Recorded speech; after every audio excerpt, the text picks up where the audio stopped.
मैं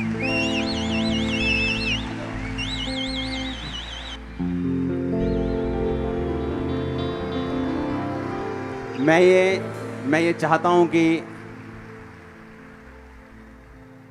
बाइबल में लिखा है जिसको सम्मान देना चाहिए उसका क्या करो, सम्मान करो। लेके आओ। सुनो सुनो सुनो सुनो, आप जानते हैं कि इनकी डाइट से मेरी आंखों के सामने लोग हील हुए हैं, मेरी आंखों के सामने।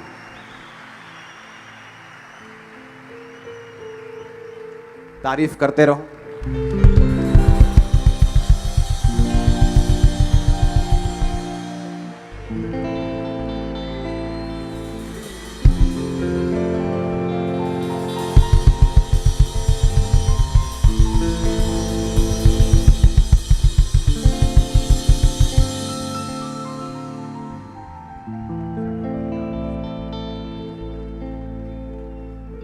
और इनके साथ डॉक्टर्स की टीम भी है। डॉक्टर संजीव सूद जो दयानंद आयुर्वेदिक कॉलेज के प्रिंसिपल हैं, वो भी आ जाओ।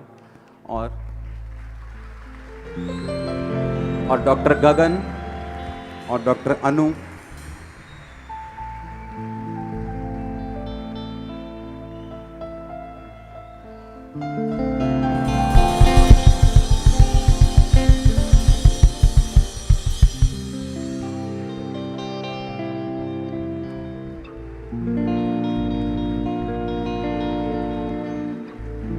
तारीफ करो जोर से।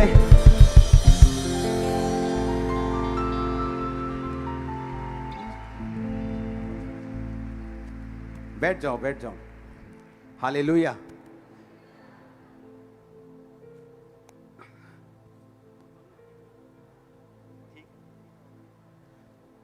अपने हाथों को उठाओ, बोलो जो कुछ आज मैं सुनूंगा मैं मानूंगा खुदाबंद, मेरे विश्वास को बढ़ा यीशु मसीह के सामर्थी नाम में।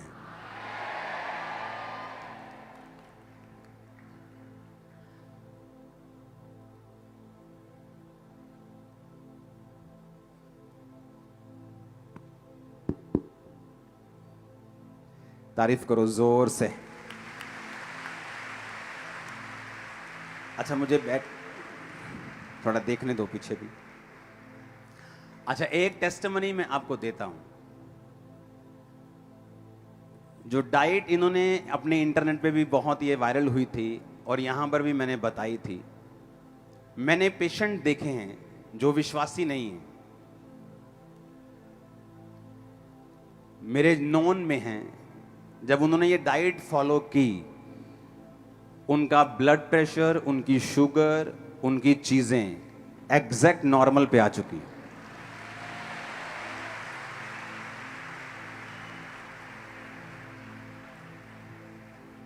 डॉक्टर साहब आप शुरू करो। Thank you. हमारे मित्र एपोस्टल अंकुर नरोला जी,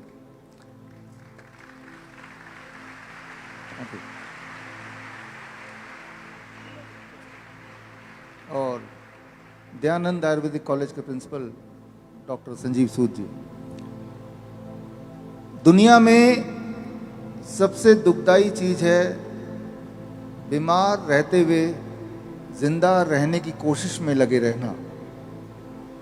अगर आप सोचें, गॉड ने हमें इस धरती में भेजा है, क्या हमें दर्द देने के लिए, बीमारी देने के लिए भेजा है? अगर ऐसा नहीं है तो हमारे आसपास याद कीजिए, अपने आसपास देखिए, हमारे खुद को देखिए, बहुत लोग बीमार हैं। डायबिटीज़ है, हाई ब्लड प्रेशर है, हार्ट डिजीज़ है, कैंसर है। एक बार अगर ये बीमारी हो जाती है, आपने ये सुना होगा कि वो ठीक ही नहीं होती कभी। दवा लेते जाते हैं, बीमार पड़ते जाते हैं, दवा लेते हैं, बीमार पड़ते हैं। पूरे दुनिया में ऐसा एक भी इंसान नहीं मिलेगा जो ये बोले कि कि मैंने डायबिटीज़ की दवा ले ली, अब मैं पूरी तरह ठीक हो गया, या मैंने ब्लड प्रेशर की दवा काफ़ी समय तक ली, अब मैं ठीक हो गया, या मैंने हार्ट की दवा ली, मैं ठीक हो गया, या मैंने कीमोथेरेपी कराई, अब मैं ठीक हो गया। ठीक होने का नाम ही नहीं लेते। फिर वो इंसान सोचता है कि मुझे बीमारी के साथ ही जीना है। लेकिन फिर भी एक बार सोचिए, अगर हम यहाँ बीमार हैं, ठीक होने का कोई ना कोई तो इंतजाम होगा, कोई ना कोई तो तरीका होगा। और जो तरीके हमारे पास अभी दिखाई दे रहे हैं दवाई खाने का, वो तरीका काम तो नहीं कर रहा। अगर काम कर रहा होता तो पूरे दुनिया में कम से कम एक इंसान तो उस दवाई को खाने के बाद ठीक हो जाता। अगर तो ऐसा कोई इंसान आपको मिले तो आप मुझसे मिलाइए। दरअसल दवाइयों से इंसान ठीक हो ही नहीं सकता। इस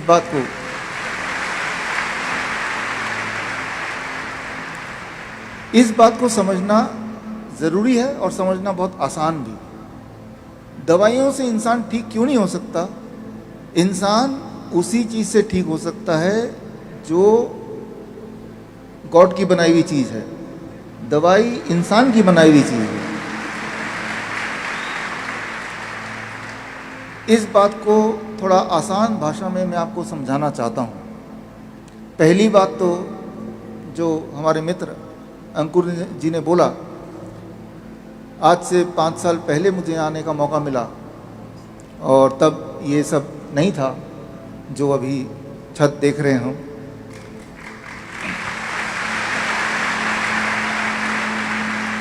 और हम उम्मीद करते हैं कि आने वाले दिनों में देश और दुनिया में बहुत जगह पे अभी की तरह इसी तेजी से ये सिलसिला फैलेगा।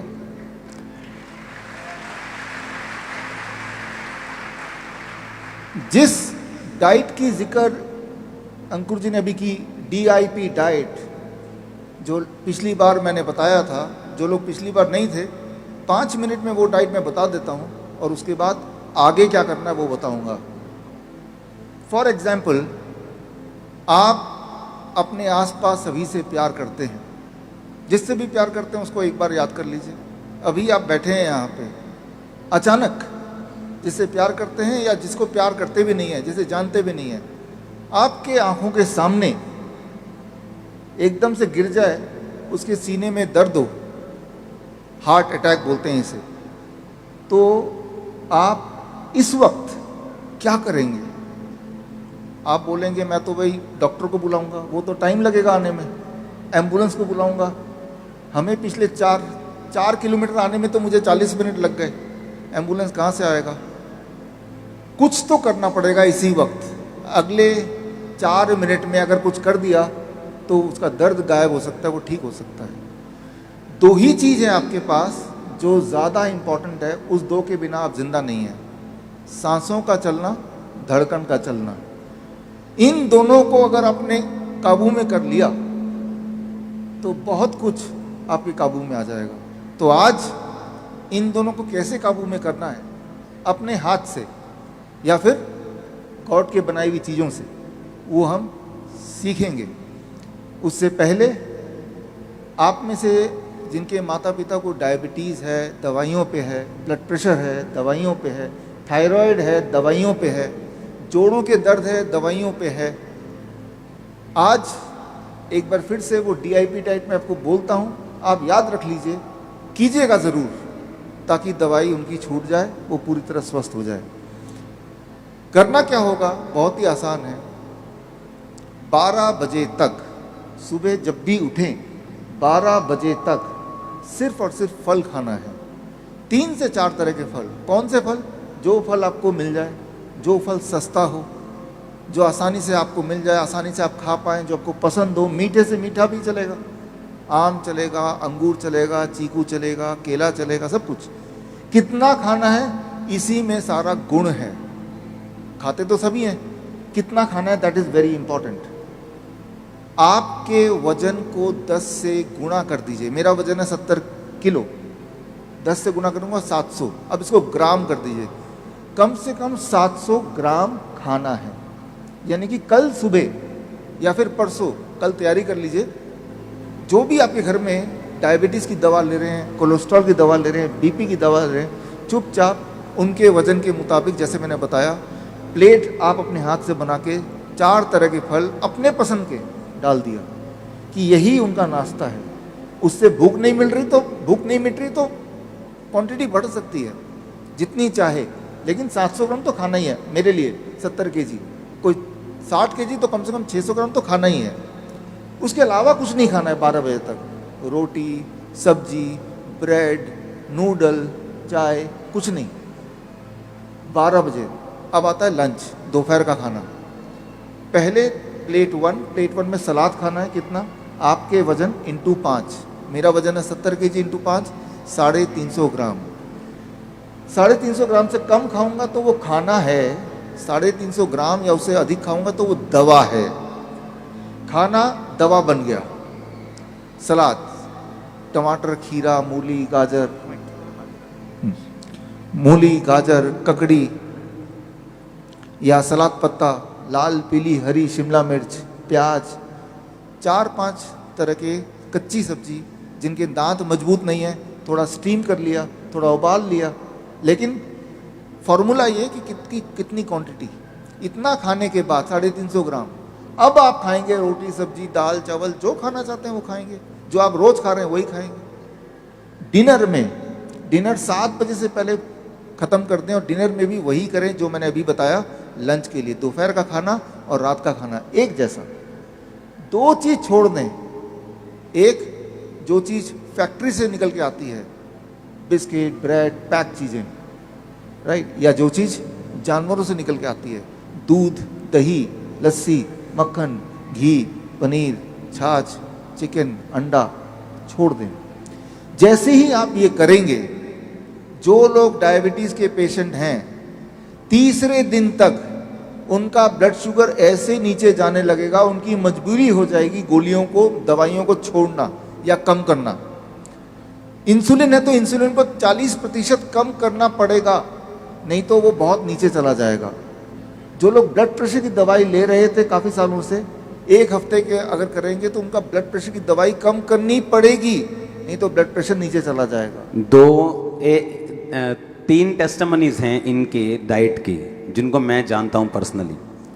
एक आदमी जिसकी शुगर 550 के करीब थी और वो टीके लगाता था शुगर के, इंसुलिन के टीके लगते थे उसको। तो जब वो टीके लगाता था तो एक टाइम ऐसा आ गया उसकी लाइफ में कि जो टीके थे, टीके भी असर नहीं कर रहे थे। हॉस्पिटलाइज्ड होने के बाद डॉक्टर्स ने कहा कि कौन से आप टीके लेते हो? उसने कहा मैं फलाने टीके लेता हूं। डॉक्टर्स कह रहे थे कि शुगर की मेडिसिन जो है वो आप पे असर नहीं कर रही। और जब उसने ये सुना कि सुबह फ्रूट खाने, उसने कहा मैं तो पहले ही शुगर का पेशेंट हूं, सुबह फ्रूट खाऊंगा तो मैं मर ही जाऊंगा। डोंट वरी, सुनो मेरी बात। इस चर्च में डॉक्टर्स जो हैं वो हमारे मेंबर्स हैं। हम किसी डॉक्टर के खिलाफ नहीं, किसी MBBS के खिलाफ नहीं, किसी MD के खिलाफ नहीं, वो हमारी खुद की चर्च के मेंबर हैं। आपको हम ये नहीं कह रहे कि आप मेडिसिन छोड़ दो, आपको ये कह रहे हैं कि ये डाइट फॉलो करो, अपने डॉक्टर के पास जाना मत छोड़ो, क्योंकि वही आपको बताएगा कि आपको अपनी मेडिसिन थोड़ी करनी पड़ेगी क्योंकि आपकी बॉडी हील होना शुरू हो चुकी, वही खुद आपको बताएगा। आप समझ रहे बात मेरी?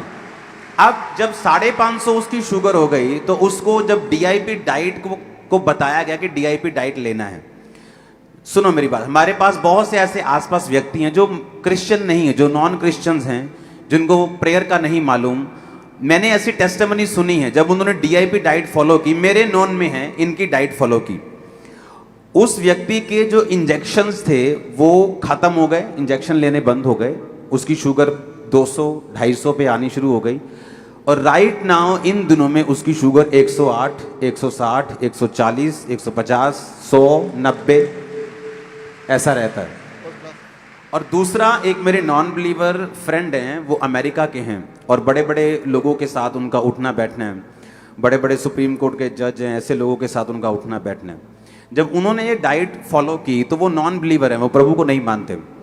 तो उनकी खुद की मुंह की टेस्टिमनी है कि ऐसा कैसे हो सकता है कि मेरा बीपी जो दवाइयों से कम नहीं हो रहा, वो इस डाइट से कम हो चुका है। जस्ट मॉर्निंग वो क्या करते थे, सुनो मेरी बात, जिनको बीपी की गोली भी लगी हुई, मॉर्निंग उठ के नारियल पानी पीना, साथ में कच्चा लहसुन, एक कच्चा लहसुन खाना, उसके बाद जितना भार है 80 किलो भार है तो 800 ग्राम फ्रूट खाना, दोपहर को 80 किलो भार है तो 350-400 ग्राम, 400 ग्राम वैसे बनता है लेकिन वो कम ही खाते लोग, 300-400 ग्राम सैलेड खाना। जब खत्म हो जाए, सैलेड फिनिश हो गया, तो उसके बाद जो भी चपाती, भार कम करना है तो 1 चपाती, भार बढ़ाना है तो 2 चपाती, वो आप पे डिपेंड करता है कि आपने मैंने कम करना था, मुझे कोई प्रॉब्लम नहीं फिजिकली, लेकिन मुझे वेट कम करना था, मैंने DIP डाइट से 20 किलो वेट कम किया है, बिना किसी प्रॉब्लम, बिना किसी मेडिसिन इमरजेंसी, जस्ट वेट कम किया। पहले से कहीं अधिक हेल्थी, कहीं अधिक स्ट्रांग, कहीं अधिक एनर्जेटिक। कैसे? सिर्फ दोपहर को सैलेड लेना है, साथ में नहीं खाना रोटी के, रोटी से पहले खाना है। अब प्रॉब्लम कहाँ आती है, लोग क्या सोचते हैं, जैसे यहाँ के बहुत सारे लोग जो हमारे हैं पूरे इंडिया में, उनकी सोच ये है कि साढ़े तो रोटी नहीं पूरी होंगी, दाल ही नहीं बना होंगी, रोटी नहीं बना होंगी, तो असं सलाद ते फ्रूट कितों खा लांगे। उनका क्या हल है कि वो मैं तो ऐसा सोचता हूँ कि बाद दे विच पित्ता घटाना 15-20 हज़ार ला के, हाँ, या पत्थरी का ऑपरेशन कराना, जे आप डाइट ही इन्ने दी खा लीए 6 महीने तो ऑपरेशन की लोड़ ही ना पवे आपां। सही बात। ये ज्यादा वधिया कि पित्ता घटाना ज्यादा वधिया? अच्छा, जिन सिस्टर्स को यूट्रस की प्रॉब्लम है, जिनको सिस्ट हैं, अब यहाँ पे परमेश्वर सिस्ट को प्रार्थना से बाहर निकालता है, लेकिन मैंने फिर कहा डाइट इंपॉर्टेंट है। यीशु मसीह ने कहा, बाइबल में बहुत सारे इसके जिक्र हैं, जैसे लेवी व्यवस्था 11 उसकी 1 से 31 से बाइबल में जिक्र है कौन सा फल कौन सा मीट खा सकते, कौन सा चीज नहीं खा सकते। जिनको सिस्ट है, ये डाइट से सिस्ट भी गायब हो जाती है। डाइट से जब करेंगे धीरे धीरे सिस्ट कम होगा, डिसॉल्व होगा करते करते। और पथरियां भी, स्टोन है, सिस्ट है, वो गायब, वो कम होती कम होती खत्म हो जाएगा। और जो आपको पेन है, मान लो एक बंदे के गुर्दे में स्टोन है 10 mm का, उसको पेन रहता है, जब वो ये डाइट फॉलो करता है, जस्ट 3, 4, 5, 6 दिन हफ्ते में उसका पेन कम होना शुरू हो जाए। जब पेन कम हुआ, इसका मतलब वो पथरी का साइज छोटा हो रहा है, और असर हो रहा है। तो ये इनके लिए निशानी होगी, हाँ, कि जो भी सिम्टम इनके बॉडी में है बीमारी का, वो डाइट से कम होना शुरू होगा। अगर वो लगातार फॉलो करेंगे तो वो गायब हो जाएगा। ये ब्लेसिंग है आप लोगों के लिए। सुनो, अब मान लो सैलेड है, लोग बोलते हैं कि हम फ्रूट कहाँ से खाएं, हम इतना नहीं अफोर्ड कर सकते, या फ्रूट को या सैलेड को, है ना। वो जो सिस्टर डॉक्टर हमारे पास आपके साथ आई हैं, तो हम बात कर रहे थे, आपने फ़ोन पर भी हमने बात की कि जो ब्रेन के पेशेंट हैं, अगर वो कनक खाना छोड़ दें, आटा खाना छोड़ दें, तो वो हील हो जाते हैं। सिर्फ कनक खाने से लोग बीमार हैं, सिर्फ गेहूं की रोटी खाने से। हाँ। और वो सिस्टर बता रहे थे कि गेहूं 1901 के बाद बोई जाने शुरू की और कमर्शलाइज हो गई, और उससे पहले लोग जो थे वो मोटा अनाज खाते थे, कोई कोदरे की रोटी, है ना, बाजरा और क्या क्या होता है, रागी, बाजरा, कुट्टू, चना, जौ, और भी बहुत सारे मिलेट्स हैं। मिलेट्स के कई सारे प्रकार हैं, फॉक्सटेल मिलेट्स हैं, कोडो मिलेट्स हैं, बर्नयार्ड मिलेट्स। सुनो मेरी बात, अब जो मुझे मालूम नहीं, कोदरे का आटा और गेहूं के आटे में फर्क है? महंगा है कोदरे का बहुत? नहीं, महंगा नहीं है, सेम रेट है ना, थोड़ा बहुत। कम से कम अगर मुझे हेल्थी रहना है, अगर आपको हेल्थी रहना है, आटे को, गेहूं को अपनी जिंदगी से निकाल दो, दूसरी रोटी ऐड कर दो, आप बॉडी में फर्क देखना कितना होगा। जस्ट आटा चावल निकाल दो। मैं तो लंगर वालों को भी बोलूंगा एक दिन कि आटे की रोटियां बंद करो, इनको कोदरे की रोटियां खिलाओ, रागी की रोटियां खिलाओ, जौ की रोटियां खिलाओ, बाजरे की रोटियां खिलाओ। आप मेरी बात समझ रहे कि नहीं? जब मैंने इनकी डाइट सुनी, मैं इनको आपको अपनी टेस्टिमनी बताता हूं, मैंने इन पे बिल्कुल फेथ नहीं किया था। जैसे चर्च पे आके लोग फेथ नहीं करते ना, हीलिंग नहीं होती, झूठ बोलते हैं। तो जब मैंने सुना तो मैंने फॉलो नहीं किया, लेकिन बाद में मैंने जब फॉलो किया तो मेरा वेट कम हुआ, फिर मैंने फॉलो करना बंद किया। फिर बाद में मुझे मेरी बॉडी इंडिकेशन देने लग गई कि अब तुझे वेट कम करने की जरूरत है, क्योंकि मेरा वेट 110 से भी अबव जाने लगा, और मुझे लाल साइन मिलने शुरू हो गए थे सब तरफ से कि भाई साहब थोड़ा नीचे आना पड़ेगा मुझे। और हेल्थी वे में वेट कम करने का इससे अच्छा तरीका मुझे कभी नहीं मिला। ये मुझे बता रहे थे कि अगर आपको हीलिंग करनी है, आपको पथरी गायब करनी है, आपको सिस्ट गायब करनी है, 7 बजे के बाद खाना बंद कर दो। आपने कहा 7 बजे के बाद। कि 7 रात को, वो क्यों?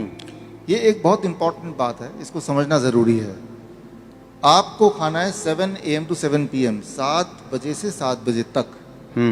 अब जो 7 PM शाम को 7 बजे से लेके अगले दिन सुबह 7 बजे तक जब नहीं खाएंगे, जैसे फास्टिंग बोल सकते हैं, आपने कुछ खाया नहीं, याद रखिए आपका बॉडी लगातार उसको खाना चाहिए। जब आप खा नहीं रहे तब भी, तो क्योंकि आप खाना नहीं खा रहे हैं तो बॉडी क्या करती है, आपके अंदर जो सिस्ट बना हुआ है, स्टोन बना हुआ है, उस स्टोन को अगर आप निकाल के माइक्रोस्कोप में देखेंगे तो उसके अंदर कैल्शियम मिलेगा, मैग्नीशियम मिलेगा, विटामिन मिलेगा, प्रोटीन मिलेगा, वो सारी चीज़ें जो बॉडी को ज़रूरत है, वो कोई ख़राब चीज़ नहीं है। तो जब खाना नहीं खाते हैं तो बॉडी को न्यूट्रिशन कहाँ से मिलता है? बॉडी उस स्टोन को तोड़ के उसमें से न्यूट्रिशन निकालता है और उसको अपने लिए यूज़ करता है। तो इसे कहते हैं साइंटिफिक भाषा में ऑटोफेजी। तो एक तरफ तो आपको उस स्टोन से आपका छुटकारा हो गया और बॉडी को न्यूट्रिशन भी मिल गया। और अगर किसी को थायराइड है, किसी को हार्मोन इम्बैलेंस है, आपने कब बताया कि ये डाइट उसके हार्मोन इम्बैलेंस को भी ठीक करती है? हार्मोन इम्बैलेंस को ठीक करती है। किसी को मान लो थायराइड है और थायराइड की गोलियों पे है, हाँ। आपको सिर्फ इतना करना है, डाइट तो लेना ही है, महीने में एक बार, 1 महीने बाद आपको थायराइड टेस्ट कराना है। और जैसे जैसे थायराइड नॉर्मलाइज होता जाएगा वैसे वैसे डॉक्टर की सलाह के साथ दवाइयों को धीरे धीरे हटाना भी ज़रूरी है, राइट? नहीं तो क्या है, वो तो खुद ही आपका डॉक्टर हटाएगा, हम डॉक्टर्स के खिलाफ नहीं। जब आपका थायराइड कम होना शुरू होगा, वो डॉक्टर बताएगा भाई साहब थायराइड नीचे जा रहा है, मेडिसिन कम कर दो, फिनिश कर दो, और एक दिन आप कंप्लीट हील होंगे। तो थायराइड में 3 महीना नॉर्मली लग जाता है लोगों को दवाई से छुटकारा पाने में। जो और आपने, जैसे मैंने जो पेशेंट देखे हैं हील होते, वो है ये स्टोन के, बीपी के और शुगर के, लेकिन आप बता रहे थे कि कैंसर भी इससे हील होता है। हाँ, अभी जो मैंने आपको बताया जस्ट नाउ, कैंसर के पेशेंट को हम 10 घंटे के अंदर खाने बोलते हैं। मान लो आपके आसपास कोई कैंसर का पेशेंट है, तो या मेरे पास अगर कोई आता है, 9 बजे सुबह से लेके शाम के 7 बजे तक ही आप खाओ, तो 14 घंटा वो नहीं खा रहा खाना। 14 घंटे नहीं खाना, जस्ट 9 बजे सुबह खाना शुरू करना। और खाना यही है, खाना यही है। मतलब सुबह अगर वो 70 किलो का है, वो 700 ग्राम फ्रूट खाएगा, दोपहर को वो 350 ग्राम पहले सलाद खाएगा, और उसके बाद रोटी खा सकता है कैंसर वाला। डिपेंड करता है कौन सा वाला कैंसर है, किस स्टेज में पहुंचा हुआ है। अगर ज़्यादा पेन वाला कैंसर है, ट्यूमरस ग्रोथ हो गया है, उसे तकलीफ बढ़ गई है, तो जो प्लेट 2 है, कुक्ड फूड जिसे बोलते हैं, उसे हम बंद करा देते हैं। अच्छा, कुक फूड नहीं खाना, फिर क्या खाना है? Salad, smoothies, fruit juice, vegetable juice. या स्मूदीज आप बताओ लोगों को क्या होता है ये? स्मूदी बड़ा आसान है, आप कोई भी 3-4 कच्ची सब्जी ले लो, मिक्सी आपके पास होता ही है, टमाटर ले लिया, खीरा ले लिया, उसका जूस नहीं, स्मूदी बनाना है। स्मूदी, उसको आप मिक्सी में डाला, ऊपर से थोड़ा पानी मिलाया, वो जब मिक्सी चलेगा तेजी से तो वही चीज लिक्विड में आ जाएगा। ठीक है ना, यानी कि वही लिक्विड फॉर्म में आ गया। और उसको छानना नहीं है, और उसको पीना है। 1 गिलास पीने में 15 मिनट लगाना है। जल्दी जल्दी पियेंगे तो वो फूड है, धीरे धीरे उसको कंज्यूम करेंगे तो वो मेडिसिन है। दोनों अलग अलग इफेक्ट है। तो इसे हम स्मूदी बोलते हैं, fruit smoothie, vegetable smoothie, vegetable soup खा सकते हैं, या नट शेक, बादाम का दूध जिसे बोलते हैं। बादाम आपने लिया कम से कम 10-15, उसको पूरी रात भर भिगो दिया, सुबह उस बादाम को लिया, मिक्सी में डाला, थोड़ा पानी या नारियल पानी डाल दिया, एक केला भी डाल दिया अंदर, और उसको घुमा दिया, तो वो बन जाएगा नट शेक। दूध जैसे बन जाएगा, दूध की तरह बन जाएगा, दिखने में दूध की तरह लगेगा, बड़ा ही स्वादिष्ट लगेगा, बड़ा ही ताकतवर होगा। खास तौर पे जो लोग जिम में जाते हैं उनको भी ये ले सकते हैं। लेकिन मैं अभी कैंसर की डाइट की बात कर रहा हूँ कि ये सारी चीज़ें हैं जो वो ले सकते हैं या लेना चाहिए पूरे दिन भर में। और जो सेकंड प्लेट है उसकी जगह उसने पत्ते खाने हैं या क्या खाना है? पत्ते या तो खाएं या फिर उसको पिए। अच्छा, हाँ, स्मूदी बना के या पत्तों का जूस बना के, पालक का जूस सबसे अच्छा, या लाल और हम बोलते हैं रेड ग्रीन जूस, चुकंदर का जूस और पालक का जूस। अगर 1 गिलास आप पीते हैं, 1 गिलास मतलब 250 ml, एक बड़ा गिलास आप पीते हैं धीरे धीरे करके, तो वो बहुत ताकत देगी। एक बात याद रखिए, जो हरे पत्ते का जूस होता है उसका केमिकल स्ट्रक्चर हमारे खून से मिलता जुलता है। मतलब जो हरा जूस है वो हमारे खून से मिलता है, उसका स्ट्रक्चर। हाँ, क्लोरोफिल का structure that is similar to the blood का स्ट्रक्चर। तो ये बात बन गई। हमारे बॉडी में जो खराब खून घूम रहा है जिसकी वजह से कैंसर है, उसकी जगह पे अच्छा खून बनने में आपका हरा जो जूस है वो मदद करेगा। एक टेस्टिमनी मैं आपको देता हूँ। एक व्यक्ति है, उसको जब उसको चेक करवाया तो उसका हार्ट बहुत दर्द करता था और बता ना उसको, जैसे पंजाबी में बोलते ना, उसको घबराहट होती थी बहुत। तो जब उसको चेक करवाया गया तो उसका बीपी 180 190 था। तो उसको जब डाइट पे दिया गया, डाइट पे लगाया गया, आप इमेजिन नहीं करोगे, विदाउट मेडिसिन मॉर्निंग वो नारियल पानी के साथ कच्चा लहसुन, उसके साथ फ्रूट, उसके बाद सैलेड, उसके बाद रोटी, सेम व्यक्ति बीपी 120 80 पे आ चुका है। एवरी डे चेक करते उसको। फर्स्ट क्लास, ऐसे ही होता है। Yes yes. और पहले में मुझे बिलीव नहीं था, मैं सोचता था कि यही तो हम खाते हैं शुरू से, वही खा रहे हैं, तो बीमार है कोई तो वो वही तो खा ही रहे हैं। लेकिन आपने बताया कि खाने का तरीका, टाइमिंग और खाने का जो तरीका है और क्वांटिटी है वो वैसी ही होनी चाहिए, तब जाके वो काम करते। और आपने पिछली बार ये बताया था कि जो सैलेड है, जो फ्रूट है, वो एक ट्रैफिक पुलिस की तरह काम करती है आपकी बॉडी के अंदर। Yes yes. कि अगर ट्रैफिक पुलिस नहीं होगी तो वो किधर भी लोग घुसेंगे। तो उसे ये नहीं मालूम बीपी कम रखना है या शुगर कम रखनी। अगर सैलेड है वो ट्रैफिक पुलिस है, फ्रूट है वो ट्रैफिक पुलिस है। वो बताता है कि कौन सी चीज कितनी बैलेंस में रखनी। और मैंने ये देखा है, मैंने देखा है पेशेंट ने शुरू किया, वो कुछ लोग यीशु मसीह को मानते भी नहीं, लेकिन उन्होंने मुझे लिख के भेजा कि दिस इज अनबिलीवेबल, कि मुझे बिलीव नहीं हो रहा, मैं 70 साल का हूं, मैं 80 साल का हूं, कि जस्ट यही फूड अलग तरीके से खा के मेरा बीपी एब्सोल्युटली नॉर्मल हो चुका है। अनबिलीवेबल बोलते हैं नीचे कि अनबिलीवेबल, यहाँ हमने सोचा भी नहीं कभी ऐसा हो सकता है। हाँ, ये आसान हो जाएगा। एक शब्द याद रखिए जो साइंस के स्टूडेंट आप में से, इनक्रिटिन हार्मोन, कल देखिएगा, छांटिए इसको गूगल में, इनक्रिटिन। इनक्रिटिन जो है वो पेट में एक हार्मोन है। अच्छा, वही ट्रैफिक पुलिस का काम करता है। ट्रैफिक पुलिस का? हाँ, लेकिन वो जो सिग्नल देता है उस सिग्नल को पहचानने की क्षमता फल और कच्ची सब्जी में ही है। अच्छा, कुक्ड फूड में नहीं है। अच्छा, उस कुक फूड ये पहचान नहीं सकता कि मुझे जाना किधर है। नहीं, इसीलिए लोग फिर बीपी शुगर बढ़ जाते हैं। हाँ, ऑलरेडी ब्लड में शुगर है और आपने कुक्ड फूड खा लिया। लोग खाते कुक फूड, और आटा तो यहाँ खाते ही खाते हैं, आटा चावल। तो वो सिग्नल नहीं पहचानेगा। सिग्नल बोल रहा रुको भाई, ब्लड में मत जाओ, ब्लड ऑलरेडी शुगर बढ़ा हुआ है। लेकिन वो समझ नहीं पा रहा आपका जो रोटी चावल है सीधा वो ब्लड में जाएगा और ब्लड का शुगर और बढ़ा देगा। लेकिन अगर आम खाएंगे तो आम के अंदर इनक्रिटिन का सिग्नल समझने की क्षमता है। तो वो या तो लीवर में छुप जाएगा या स्टमक में वेट करेगा, कोलोन से निकल जाएगा, या ड्रॉप करके धीरे धीरे ब्लड पे वो इंक्लूड होगा, एकदम से जंप नहीं करेगा। तो इनक्रिटिन हार्मोन एक पुलिस मैन बोल सकते हैं, ट्रैफिक मैन बोल सकते हैं। जिस व्यक्ति को 650 शुगर थी, उसके मुंह की वर्डिंग है कि मैं खुद हैरान हूं कि मैं सारा दिन फ्रूट खा के भी मेरी शुगर 100 पे है।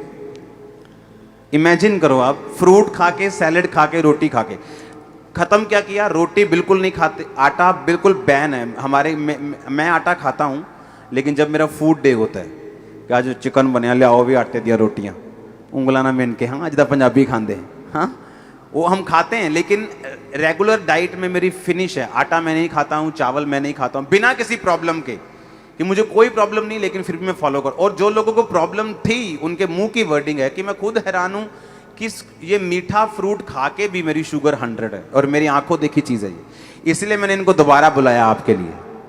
आप ब्लेस हो आज। इसे आपने कहा था थायराइड, हाँ, sugar, BP, cancer, heart disease सबसे बड़ा जो हार्ट जो, हाँ। और आपने कहा था कि अगर किसी को ब्रेन की प्रॉब्लम है, किसी को अगर फिट्स पड़ रहे हैं, तो वो आटा खाना छोड़ दे। इसमें दो चीज, फिट्स क्यों पड़ते हैं वो एक बार समझ लें, 1 मिनट लगेगा। हमारे बॉडी में, ब्रेन में स्विच है। जैसे यहाँ पे लाइट का स्विच है, स्विच को ऑन करेंगे तो ही लाइट ऑन होगा, स्विच को ऑन ही नहीं करेंगे लाइट कितना भी हो वो जलेगा ही नहीं। सिमिलरली हमारे ब्रेन में ट्रिगर है। कुछ लोगों में, हम में से, वो स्विच ऑन होता है, यानी कि वो फिट्स ऑन होता है 2 ही चीज़ों से, एक गेहूं या फिर ग्लूटेन। गेहूं के अंदर होता है ग्लूटेन, गेहूं याद रख लीजिए, या फिर एनिमल प्रोटीन, मीट से, हाँ मीट से। तो ये 2 चीज जैसे ही आप हटा देंगे तो वो स्विच ऑन ही नहीं होगा, फिट्स पड़ेगा ही नहीं। बहुत मतलब simple गेहूं बात। बंद कर देनी है, मीट क्यों? बंद कर देनी उन लोगों के लिए, उन लोगों के लिए। हाँ, क्योंकि उनको ऐसा फिट पड़ रहा है, तो उनका बॉडी जो है सेंसिटिव है इन दोनों चीज़ों से, तो दो को हटा दो, अब नहीं फिट पड़ेगा। दवाई कितना भी लेंगे फिट फिर भी पड़ता रहता है, लेकिन ये जब ट्रिगर ही नहीं है तो फिट पड़ने का सवाल ही नहीं है। तो ये बात है। या कई बार क्या होता है कि वो लोग पैक्ड फूड खा लेते हैं, बिस्किट वगैरह खा लेते हैं, तो उसके अंदर भी अगर वो है जिस जो उसको पता नहीं है कि गेहूं है या दूध से बना हुआ है, तब भी फिट्स पड़ जाएगा। उसे नहीं दिख रहा बिस्किट में क्या क्या है, लेकिन बॉडी को पता है। तो ये है। अभी आप बोल रहे थे कि फ्रूट्स खाने के बावजूद भी शुगर नॉर्मल है। मैं ऐसे बोलता हूँ, फ्रूट्स खाने की वजह से ही इसको शुगर नॉर्मल है, इसको इस तरह से रख लीजिए। तो ये जो अभी तक हमने बात की, और इस डिस्कशन से आपने ये समझा कि बहुत ही आसान है ठीक रहना, बीमार रहना मुश्किल है। उल्टा सीधा खाओ, फिर दवाई भी खाओ, फिर उल्टा सीधा खाओ, बीमार रहना मुश्किल है। बीमार ना रहना आसान है। सिर्फ इतना करें, अगर तो बीमार नहीं है तो होंगे नहीं, और अगर हैं तो हर दिन आपको दिखेगा आप ठीक होते चले जाएंगे। कैसे पता चलेगा ठीक हो रहे हैं? आपको पता चलेगा, आपकी ताकत बढ़ जाएगी, आपके जो पेन है वो कम हो जाएगा, उससे पता चलेगा। डायग्नोसिस ना भी करें तो भी पता चल जाएगा। इससे होगा कि आप ठीक हो रहे हैं। आपकी जो ये बुक अभी हमने करना है इसको, यस, जिसमें आपने बताया कि जो किडनी पेशेंट हैं जिनका डायलिसिस होता है, हाँ, वो किस तरह से डायलिसिस से बच जाते हैं और किडनी जो है प्रॉपर वापस हील हो जाती है। क्योंकि मोस्टली हमने देखा है कि जिसकी किडनी खराब हो गई वो ट्रांसप्लांट ही कराता है या मर जाता है। ये एक इम्पॉर्टेंट बात है जो मैं आपको बताना चाहता हूँ, ताकि आप इसको उन लोगों तक पहुँचाएं जिनको इसकी ज़रूरत है। ऐसे बहुत सारे लोग हैं लाखों में जो हर दूसरे दिन या तीसरे दिन डायलिसिस कराते हैं। पहले तो समझना पड़ेगा डायलिसिस क्या है। बहुत ही सिंपल है, आधे मिनट में समझ जाएंगे। आप जो भी कुछ खाते हैं पीते हैं, उसमें कुछ चीज़ें बॉडी उपयोग में लाता है, एनर्जी में कन्वर्ट करता है, कुछ चीज़ें बॉडी यूज़ नहीं कर पाता है, तो आप यूरिन, पेशाब के रास्ते उनको बाहर फेंक देते हैं। तो वो पेशाब कैसे बनता है? वो किडनी का काम होता है। उसके अंदर वो सारी चीज़ें हैं पेशाब में जो बॉडी को नहीं चाहिए, तो बॉडी ने उसको बाहर भेज दिया। क्रेटनाइन है, यूरिया है, यूरिक एसिड है, ऐसे बहुत सारी चीज़ें, छोटे मोटे प्रोटीन हैं अलग अलग तरह के, जो बॉडी को नहीं चाहिए। तो बॉडी ने पेशाब किया। आप बोलेंगे अरे मुझे पेशाब आ रहा है, तो वो किडनी ने बाहर भेजने का तैयारी कर ली है, और आप गए और आपने अपने आप को हल्का किया, ठीक हो गया। ये तो हुआ नॉर्मल। आपका बॉडी खुद ही आपका डायलिसिस कर रहा है। डायलिसिस ये है, हमारा बॉडी हमारे अंदर की जो चीज़ जो हमें नहीं चाहिए वो बाहर फेंकने का रास्ता बनाया, इसे कहते हैं डायलिसिस। यानी कि हमारे सबकी बॉडी करती है इसको। अगर वो करना बंद कर दे, किडनी अपना काम करना बंद कर दे, अब जब मैं पानी पी रहा हूँ और बॉडी को उनमें से कई सारी चीज़ नहीं चाहिए, लेकिन बाहर का रास्ता बंद है, तो बॉडी क्या करेगा? गुब्बारे की तरह, बैलून की तरह उस पानी को, उस फ्लूइड को बॉडी में ही इकट्ठा होता रहेगा। ऐसे लोगों के पैर आप देखेंगे हाथी की तरह हो जाते हैं, सूज जाते पैर, हाथ सूज जाते हैं, पैर हाथ सूज जाते हैं, गले, मुंह सूज जाता है। तो क्या है? उनका जो यूरिन आउटपुट है, पेशाब, या तो कम हो गया है या खत्म हो गया है। अगर आपसे बोलें कि एक दिन बिना पेशाब किए रहना है, इम्पॉसिबल। कितना दर्दनाक हो सकता है।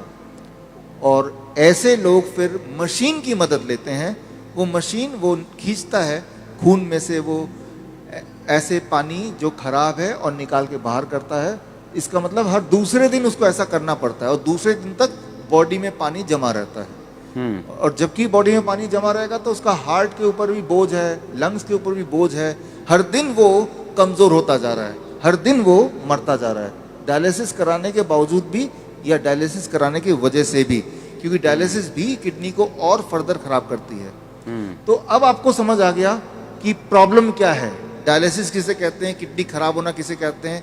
ऐसे लोगों को पहचानेंगे कैसे? आप जब देखेंगे, हम कैसे पहचानते हैं ऐसा पेशेंट को? कोई रिपोर्ट की ज़रूरत नहीं है मुझे, आपको भी ज़रूरत नहीं है। आप सिर्फ ऊपर से नीचे देखेंगे, अगर पैर हाथ में सूजन है थोड़ा बहुत भी, तो समझ लीजिए कि किडनी फेलियर की तरफ आप बढ़ चुके हैं। लेकिन घबराने की बात नहीं है। पहली बात, जब सूजन होती है बॉडी में पानी जम जाता है तो सांसें भी नहीं ले पाता है, मुश्किल से लेता है, तो ये भी गड़बड़ है। वो चलता है, थक जाता है, ये भी गड़बड़ है। तो ये तो हो गया। अब करना क्या है, सोल्यूशन क्या है? आपके बॉडी के अंदर से पानी को निकालना है। उसके लिए बड़ा आसान गॉड का दिया हुआ सोल्यूशन आपके पास ही है इसी वक्त। तीसरा kidney, third kidney. Third kidney किसे कहते हैं? आपका स्किन, सबसे बड़ा बॉडी का ऑर्गन। आपके स्किन में देखेंगे छोटे छोटे छेद हैं, है ना? तो ये जो छेद हैं, ये छेद से पसीना निकलता है। आप पसीने का एक बूंद लीजिए, पेशाब का एक बूंद लीजिए, दोनों को लैब में ले जाइए। अब पूछिए कि इसमें क्या है। पेशाब के एक बूंद में क्रेटिनाइन, यूरिया, यूरिक एसिड, वो सारा कुछ मिलेगा जो पसीने के एक बूंद में मिलेगा। अच्छा। हाँ, यानी कि पसीना और पेशाब सेम है, अलग अलग नहीं है, बिल्कुल सेम है। केमिकल कॉम्पोजिशन दोनों का सेम है। उसमें भी सोडियम है, उसमें भी सोडियम है, उसमें भी पोटेशियम, उसमें भी पोटेशियम है। आपका पसीना एक तरह से बॉडी का पेशाब का ही एक और फॉर्म है। आपका जो स्किन है, ये भी भगवान का बनाया हुआ इमरजेंसी किडनी है, इमरजेंसी किडनी। तो उस इंसान का जिसके दोनों किडनी खराब हो गए, अब क्या करेंगे? ये जो स्टेपनी है, मैं इसको स्टेपनी बोलता हूँ। आपकी गाड़ी का एक टायर पंचर हो गया, आप स्टेपनी यूज करते हैं ना, तो हम बोलते हैं कि ये स्किन को यूज कर लो, स्किन से बाहर निकाल दो। अब सवाल आता है स्किन से कैसे निकालें? स्किन से निकालने के तरीके, अभी जो बाथटब, अगर आप सुनाई दे रहा है, बाथटब का वीडियो प्लीज चला दें। ओके, चलाओ वीडियो बाथटब का। हमारे हॉस्पिटल में, हिम्स हॉस्पिटल है, डेराबस्सी में है, अभी जलंधर में भी खुल गया है। आप देखिए यहाँ पे वीडियो। ये जो लोग आप देख रहे हैं, ये पानी के टब में बैठे हुए हैं। पानी का टेम्परेचर याद रखिएगा 40 डिग्री सेल्सियस पे है। पानी गले तक है। गले तक पानी अगर हो, उसका टेम्परेचर अगर 40 डिग्री सेल्सियस मेंटेन कर पाएं, और ये लोग अगर 2 घंटे बैठ पाएं, तो 2 घंटे के अंदर 2 घंटे सुबह शाम के एक ही बार, एक बार, या फिर 1-1 घंटा 2 बार। अच्छा। ऐसा करने से, ये सारे किडनी पेशेंट हैं, ये वो पेशेंट हैं जो हर दूसरे तीसरे दिन डायलिसिस कराने जाते थे, लेकिन अब वो जाते नहीं हैं। क्यों? क्योंकि वो अब ऐसा करते हैं, इससे उनकी तीसरी किडनी से वो सारा जो मल है, जो पेशाब के रास्ते नहीं निकल पा रहा था, वो निकल जाता है। पहली बात।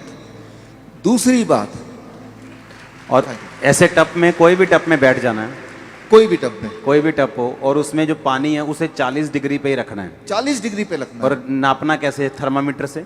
थर्मोमीटर आप 150-200 रुपए का मिल जाएगा। पानी नापने वाला, जो पानी नापने स्पेशल वाला थर्मामीटर, स्पेशल थर्मोमीटर 150-200 में मिल जाएगा। हाँ, कहीं उसको चेक करते रहना कि वो 40 डिग्री पे मेंटेन रहे। मेंटेन रहे। अगर कम हो गया, गर्म पानी डाल लेना है, गर्म पानी डाल देना, 2 घंटे बैठना है। 2 घंटे बैठना है।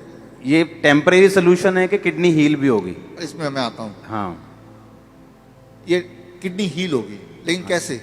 2 चीज होगा उसके साथ। आप अगर ये करेंगे तो एक्सपेरिमेंट करने के लिए उस इंसान का पहले आप बोलिए कि वजन करे, क्योंकि वजन में वो अंदर पानी है।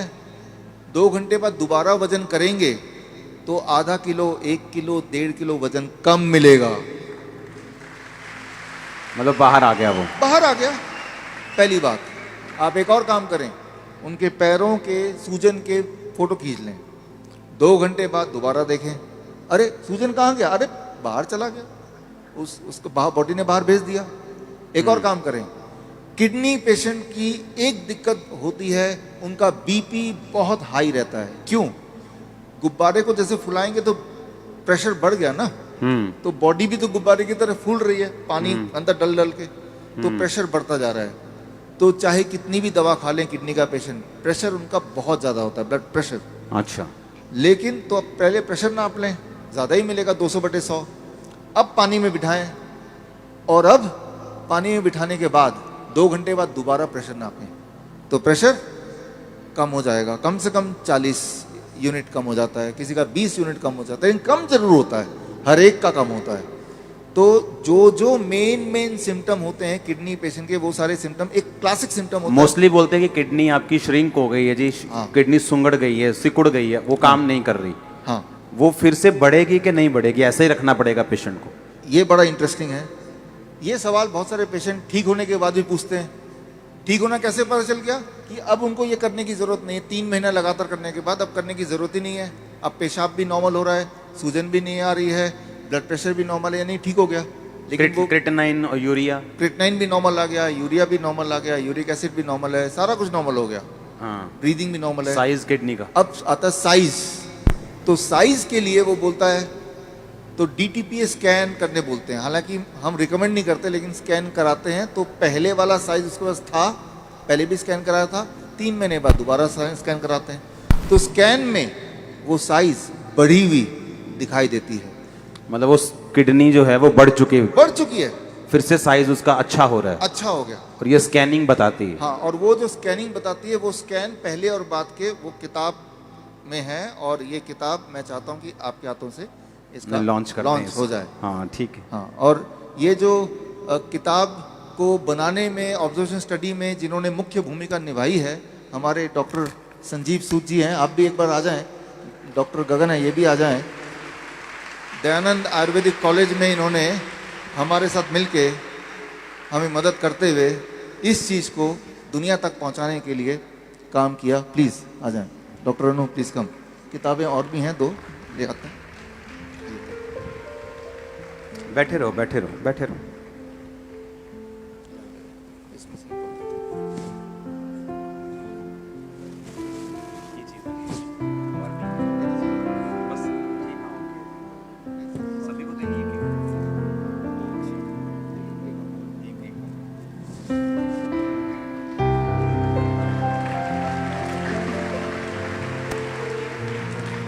इसका नाम है प्रत्यारोपण, यानी किडनी ट्रांसप्लांट का अंत। ठीक। किडनी, आपकी खुद की किडनी ही काम करेगी, किसी और की किडनी की कोई आवश्यकता नहीं है। भगवान का दिया हुआ किडनी, उसी को स्टार्ट करना है, उसी को काम करना है। तारीफ करो सब। Thank you, thank you. तो अच्छा, हमने कितने ऐसे लोग आपके लोग मोहल्ले में ऐसे आपने देखे होंगे जो किडनी ट्रांसप्लांट नहीं करा सकते, डायलिसिस नहीं करा सकते, मर जाते हैं। देखे कि नहीं देखे? चर्च में हील होते हमने देखे हैं, लेकिन जो बहुत से लोग हैं जो यीशु मसीह को नहीं जानते, हमने हॉस्पिटल्स में देखा है। मेरे फ्रेंड्स हैं जो हॉस्पिटल्स चलाते हैं चैरिटेबल, वो बताते हैं कि किडनी पेशेंट किस तरह से आते हैं और उनके पास मशीन्स नहीं है, उनके पास स्ट्रक्चर नहीं है, और लोग ऐसे ही मर रहे हैं।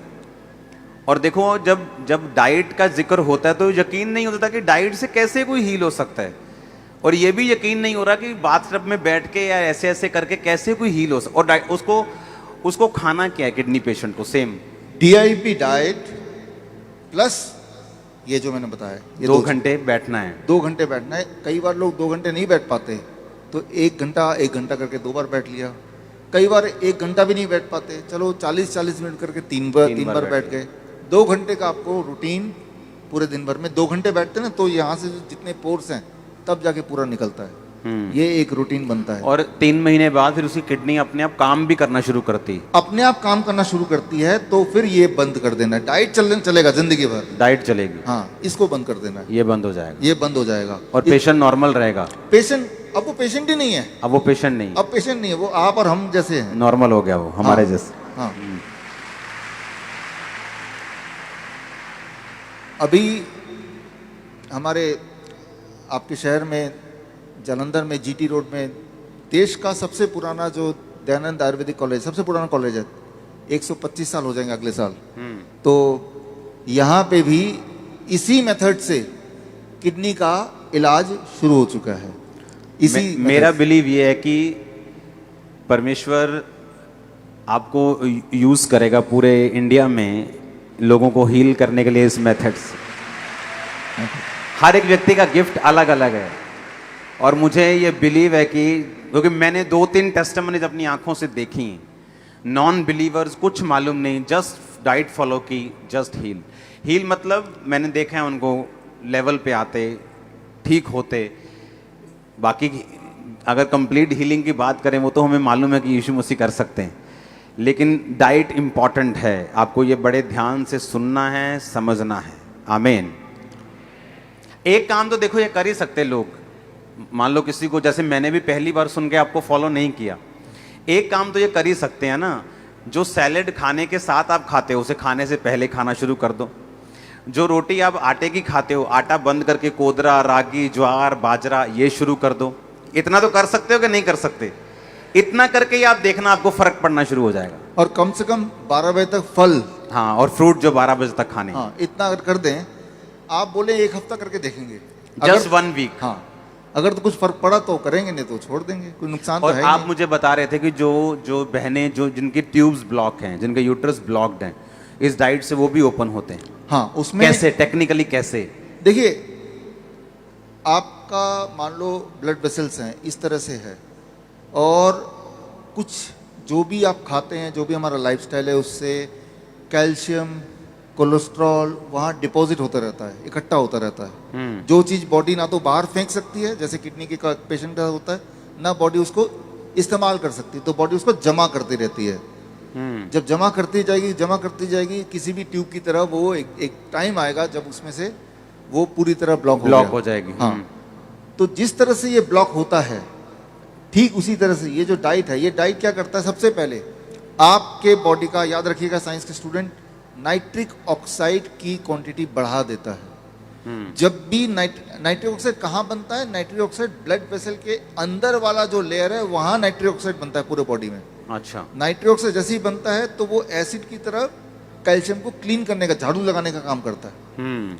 और धीरे धीरे वो जो कैल्सिफिकेशन बोल सकते हैं, डिपॉजिट बोल सकते हैं, वो क्लीन होने लगता है। सिर्फ किसी एक बॉडी के पार्ट की नहीं, पूरे बॉडी के जहाँ जहाँ भी है, जिससे धीरे धीरे नाइट्रिक ऑक्साइड, याद रखिए, नाइट्रिक ऑक्साइड जब भी बॉडी में बढ़ेगा तो ब्लड वेसल्स खुलेंगे। अच्छा, अगर नाइट्रिक ऑक्साइड को एकदम से बढ़ाना है, झटके से बढ़ाना है, मान लो अभी आप बैठे हैं, इमीडिएटली बढ़ाना है, तो क्या करना पड़ेगा? इमीडिएटली बढ़ाने की जरूरत कब पड़ेगी और करना क्या है? मान लो 1 मिनट में बढ़ाना है, तो क्या करना पड़ेगा? साइंस के स्टूडेंट नाइट्रिक ऑक्साइड आप जरूर देखें, what it means to the body, बाकी लोग ना भी देखें तो चल जाएगा। नाइट्रिक ऑक्साइड जब भी बढ़ता है तो बॉडी के जितने ब्लड वेसल्स हैं वो खुल जाता है। जब ये खुलेगा तो ब्लड प्रेशर घटेगा। तो उसके लिए हार्ट अटैक कब होता है? जब ब्लड जाना बंद, ब्लॉक हो गया, तो हार्ट अटैक हो गया। हार्ट अटैक कैसे पता चलेगा? आपको दर्द होगा, लेफ्ट साइड में दर्द होगा, पसीने होंगे, पसीने छूटेंगे, दर्द से वो गिरने लगेगा, ठीक है ना? तो ये सारी चीज़ें उसके सिम्टम होंगी, तो लगेगा शायद हार्ट अटैक है। शायद वर्ड है, एग्जैक्ट कोई नहीं बता सकता दुनिया में, लेकिन ये सारे सिम्टम्स हैं। अब ऐसे में अगर उसका नाइट्रिक ऑक्साइड उसी वक्त बढ़ा दिया जाए एकदम से, तो ब्लड वेसल खुल गया, और खुलते ही उसको ब्लड सर्कुलेशन हो गया, एकदम से नॉर्मल उसी वक्त हो गया, जैसा कि हम अपने हॉस्पिटल में करते हैं। तो क्या करना पड़ेगा? पहली बात तो वो खड़ा है तो वो गिरने ही वाला है, उसको बिठाना है। कैसे बिठाना है ये आप देख लीजिए, पोस्चर जिसमें हार्ट थोड़ी देर तक जिंदा रहे, वो पोस्चर है। जमीन पे बिठाना है, मैं यहाँ पे कुर्सी में करके दिखा रहा हूँ, जमीन पे करके भी दिखाऊंगा। ये जो ऐसे बैठा हूँ मैं, ये देखिए पीछे दीवार है, और ऐसे इस पोस्चर में हार्ट प्रोटेक्टेड पोस्चर में होता है। अच्छा, हाँ, ये सबसे प्रोटेक्टेड है। जब भी कभी आपको ऐसा लगे, शंका हो कि इसको हार्ट अटैक आ गया है, दर्द है, और तब उसको ऐसे बिठा देना है 1 सेकंड के अंदर, उसी वक्त जमीन पे। जमीन पे इसलिए बोल रहा हूँ क्योंकि अगर गिरेगा तो चारपाई से गिरेगा तो चोट लग सकती है, बेहोश भी अगर होना है तो उसको, नीचे होगा तो बेहोश होगा तो नीचे ही लुढ़केगा, जिसके possibility. This is the first step. ऐसा करने के बाद भाग के जाना है। गॉड का बना हुआ सबसे अच्छा दवाई हम अपने हॉस्पिटल में रखते हैं हर कोने में, अदरक। इतना बड़ा अदरक का टुकड़ा लिया, अच्छा, और उसको बोला कि मुंह में चबाते रहो। ऐसे बैठा है, चबाओ जब तक कि आंसू ना आ जाए। जैसे जैसे आंसू आते जाएंगे वैसे वैसे दर्द कम होता जाएगा। अच्छा, हाँ,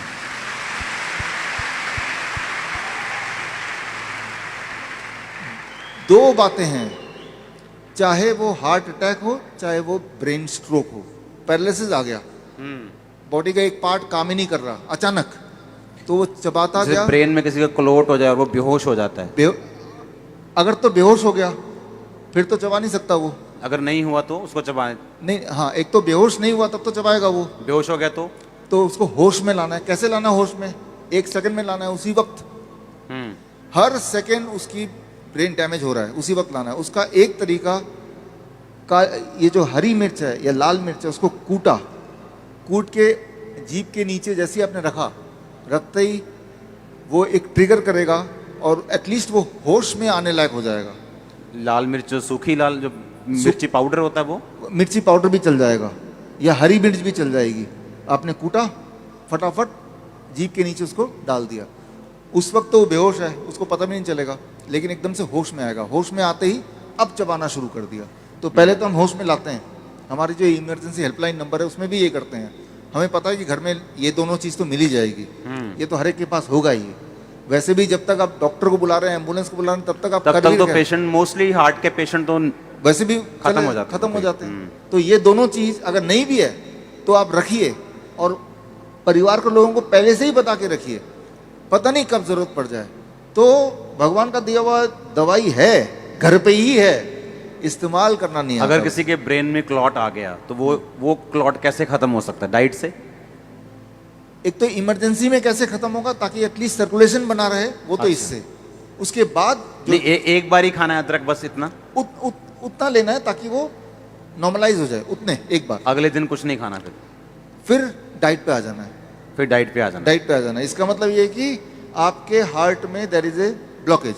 हाँ। अब उसको धीरे धीरे खत्म करना है। वो एक दिन में खत्म होगा नहीं, क्योंकि एक दिन में होना नहीं था। धीरे मतलब ये अदरक वाला प्लान एक दिन ही करना, 2-3 दिन नहीं करना। नहीं, उसी वक्त करना जब वो इमरजेंसी में। इमरजेंसी मेडिसिन है ये। आप ऐसे भी अदरक चबा के देखो, आंसू आने लगेंगे आपको, ऐसे ही टेस्टिंग के लिए। और वो चबाना पड़ता है कई बार पेशेंट को 10-15 मिनट तक चबाता रहता है, आंसू आते रहते हैं, वो ठीक होता रहता है, रिवाइव होता रहता है।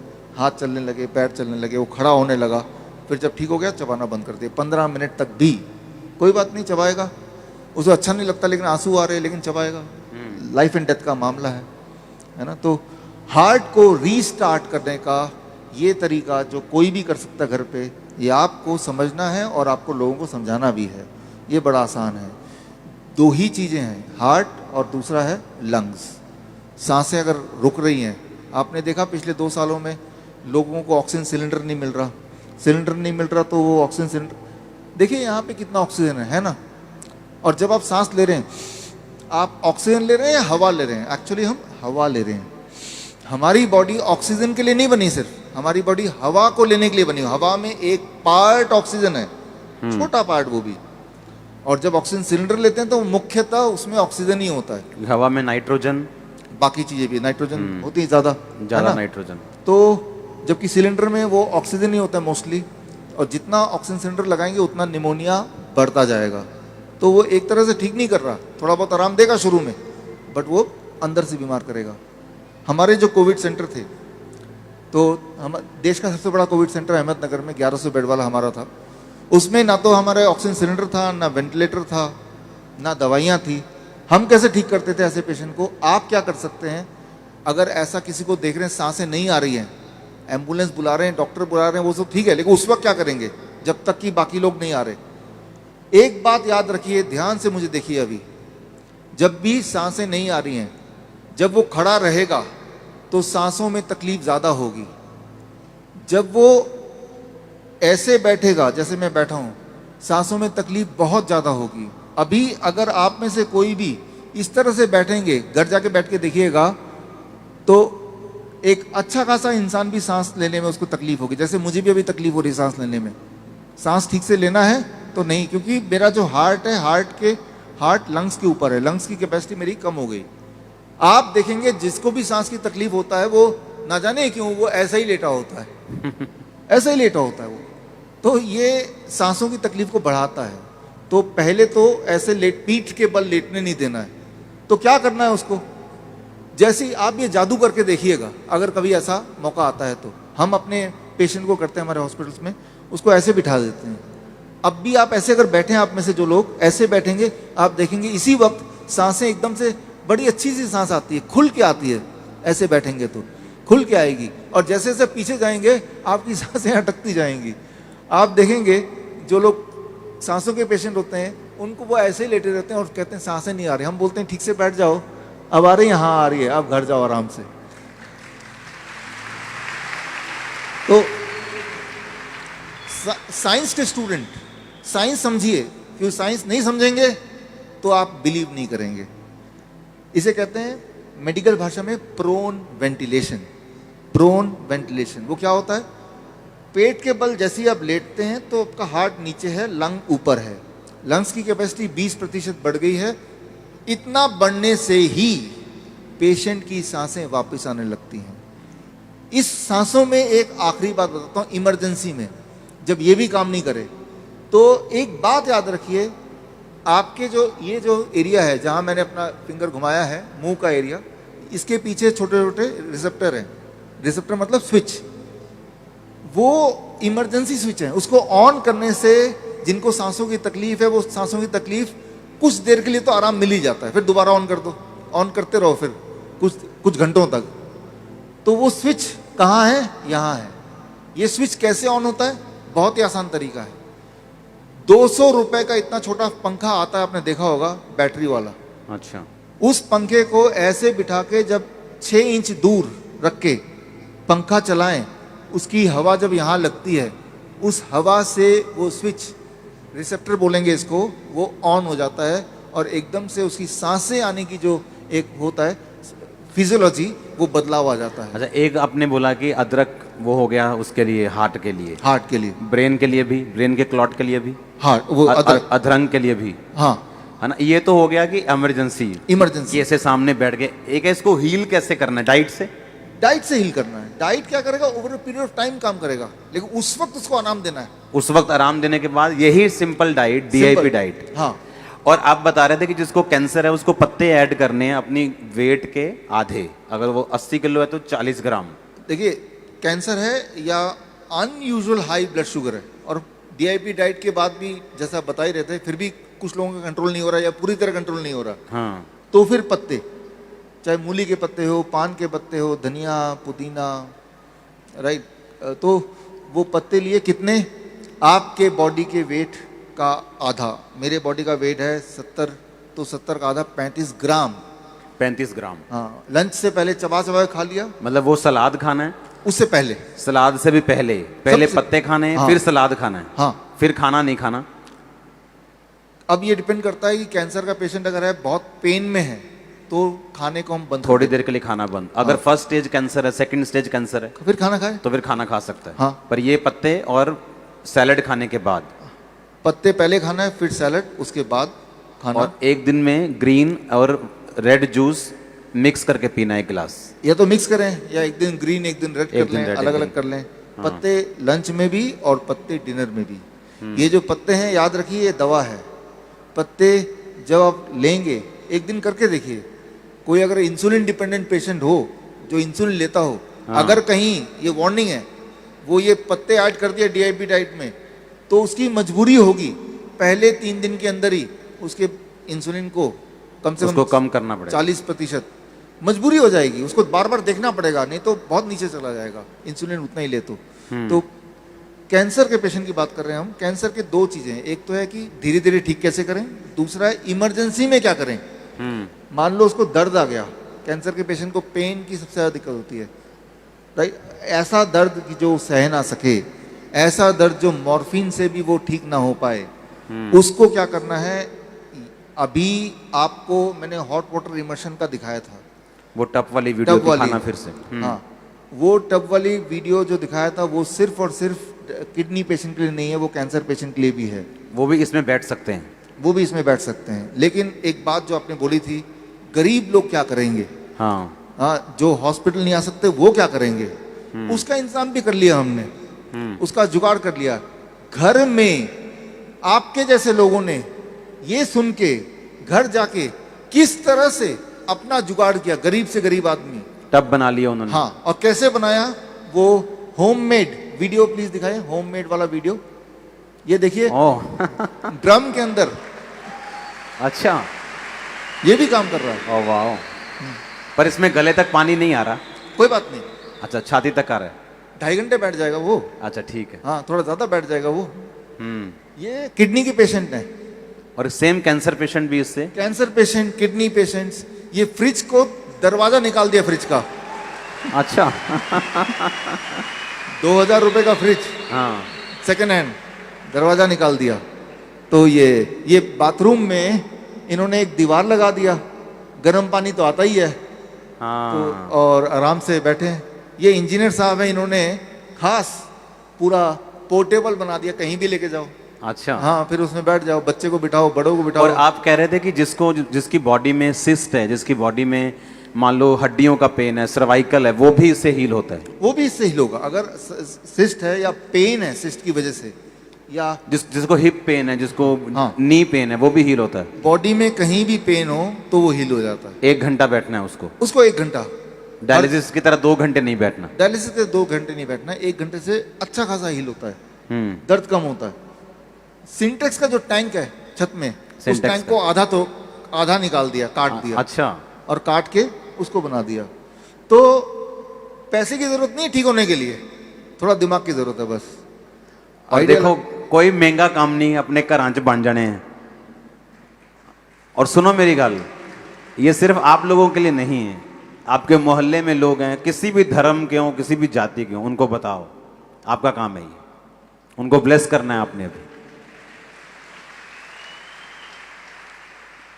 एक बात आपको समझना होगा, हेल्दी रहने के लिए अगर कोई सोचे कि पैसे की आवश्यकता है तो वो नहीं, मैं मानता। हेल्दी रहने का अधिकार गॉड ने सभी को एक बराबर दिया हुआ है। आमीन। इसीलिए जब कुदरत को बनाया गया तो साथ में कुदरत की दवाइयां भी कुदरत में बिछा दी गई हैं। बाइबल में लिखा है, जब परमेश्वर ने आदम को बनाया तो उसे बाग में रखा, उस बाग में सभी ग्रीनरी थी, तो उसका पैटर्न ये था कि उसे ग्रीनरी के अंदर रहना है। आदम को बनाने का पैटर्न ये था, पर आज ग्रीनरी नहीं है घरों में, आज नहीं है। तो लेकिन फिर भी उम्मीद है, तरीका है, उसके बावजूद भी आप अपने आप को ठीक रख सकते हैं बिना पैसे के। एक छोटा सा मैं तरीका बताता हूँ। आप में से कुछ लोग इंजीनियर हैं यहाँ पे, इंजीनियर, टेक्नीशियन, थोड़ा हाथ रेस करें। हाँ, काफ़ी सारे दिख रहे हैं। जो इंजीनियर्स हैं उनको ये बात समझ आएगी, और जो लोग इंजीनियर नहीं हैं, जो मैं अभी बता रहा हूँ ये आप कल अपने किसी इंजीनियर दोस्त से थोड़ा सलाह कर लीजिए, वो आपको मदद करेंगे। एक ऐसी दवाई की फैक्ट्री, ये मेरे आखिरी 5 मिनट है, ऐसी दवाई की फैक्ट्री आपके घर में कल से शुरू होने वाली है, जिसमें कितनी भी दवा पैदा करें, नींद ना आने की दवा, डिप्रेशन की दवा, जॉइंट पेन की दवा, डायबिटीज़ की दवा, बीपी की दवा बनाते रहें, वो ख़त्म ही नहीं होगा, मुफ्त में बनाते रहें। तो आपके घर में ये सारी दवाइयों की फैक्ट्री कैसे बनाना है, ये मैं अगले आखिरी 5 मिनट में आपको अभी बताने वाला हूँ। ध्यान सुनिए, एक ही बार बताऊँगा, राइट। देखिए, इंजीनियर्स, आपने भी हाथ रेस किया था, तो आपकी ये जिम्मेवारी है कि जिनको समझ नहीं आया तो उनको आप समझा देंगे। थोड़ी सी इंजीनियरिंग की नॉलेज, थोड़ी इलेक्ट्रिकल की नॉलेज होना थोड़ा सा आवश्यक है। मैं आसान भाषा में समझाऊंगा। एक बात याद रखिए, जो भी कुछ आप खाते पीते हैं, प्लस जो आसपास का आपका पोल्यूशन का एक वातावरण है जिसमें हमारा बहुत कंट्रोल नहीं है, प्लस हमारे आसपास रेडिएशंस हैं, इसमें भी हमारा कंट्रोल नहीं है। आप बोल ही रहे हैं कि अब तो ग्रीनरी उतनी रही नहीं, और एक अकेला इंसान कहाँ से ग्रीनरी कर देगा। तो कई सारी ऐसी चीज़ें हैं जिसमें हमारा वश फिलहाल नहीं है। तो ऐसे में हमें क्या करना है, और वो जो फैक्ट्री वाली बात वो क्या करनी है, वो मैं समझाता हूँ।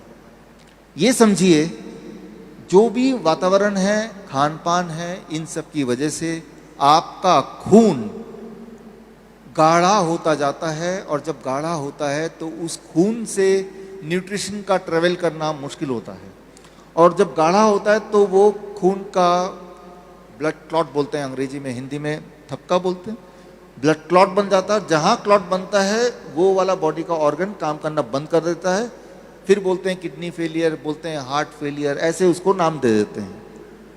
अब वो जो क्लॉट है, खून का थिक होना, यही सारी बीमारियों की जड़ है। खून अगर आपका मोटा ना रहे, थिक ना रहे, तो सारी बीमारियां ठीक हो जाएगी। सवाल यह है कि खून को पतला या नॉर्मल कैसे करना है। उसका एक तरीका मैं बताता हूं, वो तरीका आपको समझना होगा। इस वक्त जैसे मैं बैठा हूं, आप बैठे, मैं इधर बैठा हूं, तो मेरे आसपास बहुत सारे इलेक्ट्रिकल फील्ड हैं और मैंने जो खाया उल्टा सीधा मान लेते हैं, उन सबको मिला जुला के मेरे बॉडी के अंदर इस वक्त और आपके बॉडी के अंदर भी एक वोल्टेज, एक इलेक्ट्रिकल वोल्टेज डेवलप हो गया है। जैसे बैटरी के अंदर वोल्टेज होता है, आपकी बॉडी भी एक वोल्टेज डेवलप कर देती है। वो वोल्टेज बॉडी में कितना होता है, फॉर एग्जाम्पल मैंने नापा था कल 0.245 वोल्ट। इंजीनियर समझेंगे इसको, 0.245 वोल्ट कैसे नापेंगे? वोल्ट मीटर से नाप सकते हैं।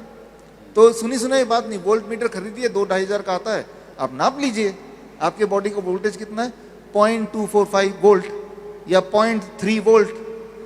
अगर इसको आप 0 वोल्ट कर दें तो आपकी नींद अच्छी आना शुरू हो जाएगा, डिप्रेशन चला जाएगा, डायबिटीज़, वो जो डाइट नहीं भी कर पाते उनकी डायबिटीज़ ठीक होने लगेगी, हालांकि डाइट करना चाहिए आपको। और अगर जोड़ों में दर्द है वो ठीक होने लगेगा। तो बॉडी का जब खून पतला होगा तो हार्ट डिजीज़ भी ठीक होने लगेगा। सिर्फ एक चीज़ करना है, आपको अपने बॉडी का वोल्टेज कितना कर देना है? 0, 0 करना है। बॉडी के वोल्टेज को 0 कैसे करें, ठीक है ना? तो अगर कर दिया तो सारी बीमारियों का प्रॉब्लम ही खत्म। तो आपको अपने घर में एक फैक्ट्री तैयार करनी है जो आपकी बॉडी की वोल्टेज को 0 रखे। मैंने अपने घर में कर दिया है। कैसे किया मैंने अपने घर में? उसका वीडियो, इलेक्ट्रिकल एक वीडियो है, दिखाइए जरा सर। अच्छा, ये नहीं, इसका अगला वाला। अभी जो मैं यहाँ बैठा हूँ तो मेरे आसपास यहाँ पे एसी है, यहाँ पंखा है, मोबाइल है, वाईफाई है, बहुत सारे गैजेट्स हैं, इलेक्ट्रॉनिक गैजेट्स हैं, जिसकी वजह से मेरे बॉडी के अंदर इस वक्त इलेक्ट्रोमैग्नेटिक फील्ड एक पूरा तैयार हो गया है और एक पोटेंशियल वोल्टेज मेरे बॉडी में डेवलप हो रहा है। कितना वोल्टेज मेरे बॉडी में डेवलप हो रहा है उसके लिए ये जो मल्टीमीटर है, मल्टीमीटर से मैं चेक कर रहा हूँ। मल्टीमीटर का एक छोर मेरे हाथ में, दूसरा छोर यहाँ पे अर्थिंग पे लगाया हुआ है और आप देख रहे हैं मेरे बॉडी में इस वक्त जो वोल्टेज है दैट इज़ 243, 249। ये फ्लक्चुएट होता जा रहा है मेरा वोल्टेज जो बॉडी में इस वक्त है। ये वोल्टेज बड़ा खतरनाक है। ये जैसे जैसे बढ़ता रहेगा वैसे वैसे मेरे कैंसर होने की या हार्ट डिजीज़ होने के या ब्लड को क्लॉट करने के चांसेस बढ़ते जाएंगे।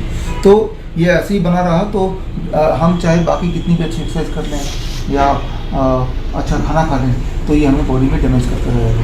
तो इसके लिए हमें क्या करना है, ताकि ये जो वोल्टेज मेरे बॉडी में, ये वोल्टेज को ख़त्म करना है, इसको ज़ीरो करना है। इसको ज़ीरो करने के लिए आपको एक टूल तैयार करना पड़ेगा। इसका नाम है, इसे बोल सकते हैं अर्थ थेरेपी। अर्थ थेरेपी देखिए ये रहा, मैंने तैयार किया अपने लिए कि जब भी मैं ऑफिस में बैठता हूँ या जब भी मैं बैठूंगा तो मैं इसके ऊपर दोनों पैर रख दूंगा। अब मैंने जूते पहने हुए, अब देखिए अगर मैं दोनों पैर ऊपर रख देता हूँ, दोनों पैर ऊपर रखने के बाद क्या यहाँ पे कोई बदलाव आता है? यहाँ कोई बदलाव नहीं आया। दोनों पैर, एक पैर रख दिया, दूसरे पैर पे रख दिया, there is no change in it, right. लेकिन अगर मैं अपने जूते उतार देता हूँ, ये देखिए मैं जूते उतार रहा हूँ, जूते उतार के अब मैं रखने जा रहा हूँ। अब आप ऊपर भी दिखाओ और दोनों एक साथ दिखने चाहिए, मेरे पैर रखते हुए भी और ये भी नंबर्स दिख रहा, नंबर भी साथ में और पैर भी। अब ये पैर रखा, आप सिमल्टेनियस देखिए, जैसे ही मैंने पैर रखा ये मैंने अर्थिंग टूल पे, अर्थ थेरेपी पे, और ये शून्य हो गया। इस वक्त मेरी जो वोल्टेज है दैट इज 00000, राइट। यानी कि पूरे दिन भर में अभी तक मेरी वोल्टेज रहती थी 0.245, 246 डिपेंडिंग ऑन की आसपास के कितने सारे इक्विपमेंट थे। लेकिन अब मैं चाहता, अब मैंने पैर हटा लिया, हटाते ही अब देखो दोबारा से मेरे बॉडी में वोल्टेज जनरेट हो गया। तो ये जो अर्थिंग टूल है, ये अगर आप अपने बना लें घर पे, और जब ऑफिस में जब भी काम कर रहे हैं, घर पे जब बैठते हैं, इस तरह से आप अगर बैठते हैं तो ये दोबारा से ऑन करना पड़ेगा।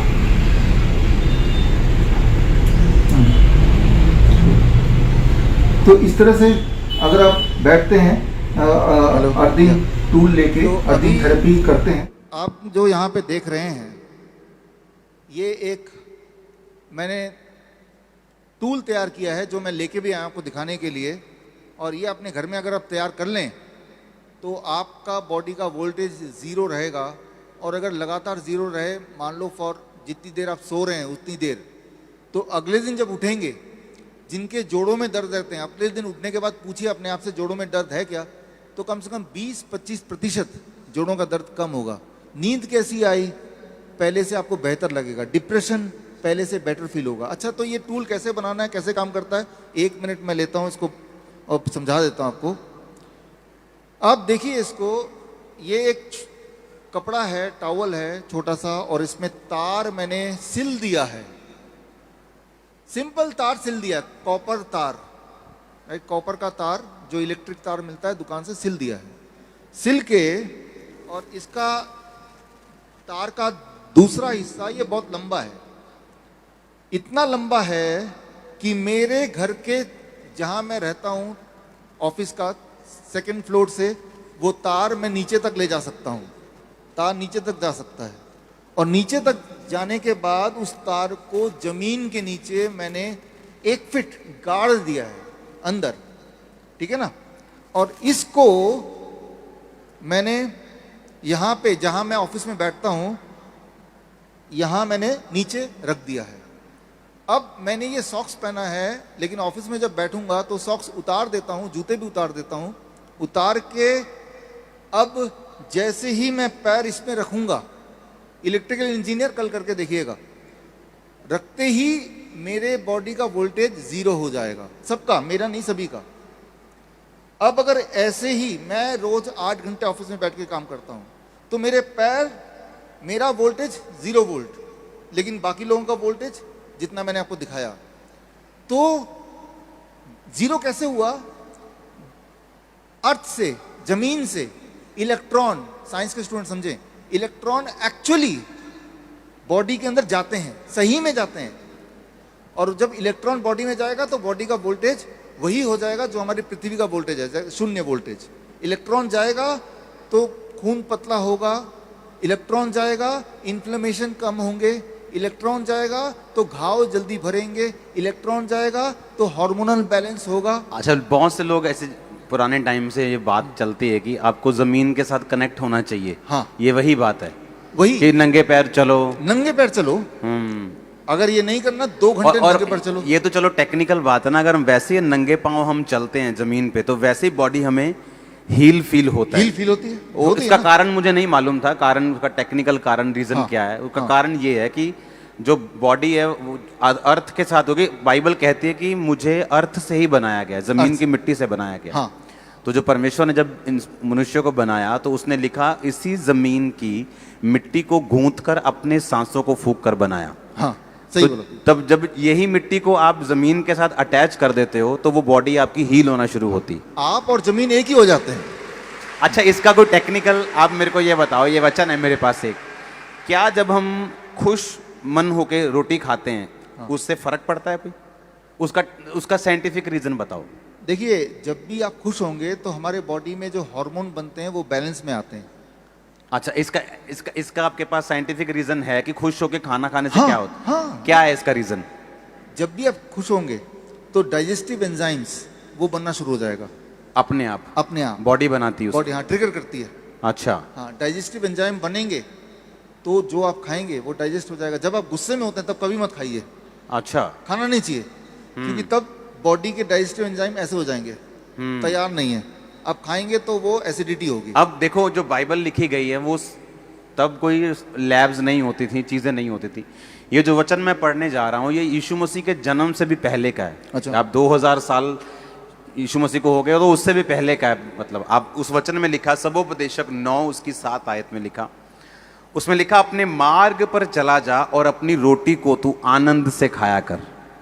वो देखो वचन में लिखा, सिंपल बात है, सिंपल बात है कि अगर परमेश्वर कह रहा है कि जो तू रोटी खाएगा उसे आनंद से खाना है, उसे डिप्रेस होके नहीं खाना, गुस्से में नहीं खाना, अपना काम कर और अपनी रोटी को विद पीस और जॉय के साथ तूने खाना है। और इसका आज साइंटिफिक रीजन ये है कि जब हम खुश होकर खाना खाते हैं तो हमारे डाइजेस्टिव जो एंजाइम्स हैं वो बॉडी पैदा करती है और खाना पचता है, और खाना पचेगा तो बॉडी हील होगी। यस, सिंपल तरीका ये।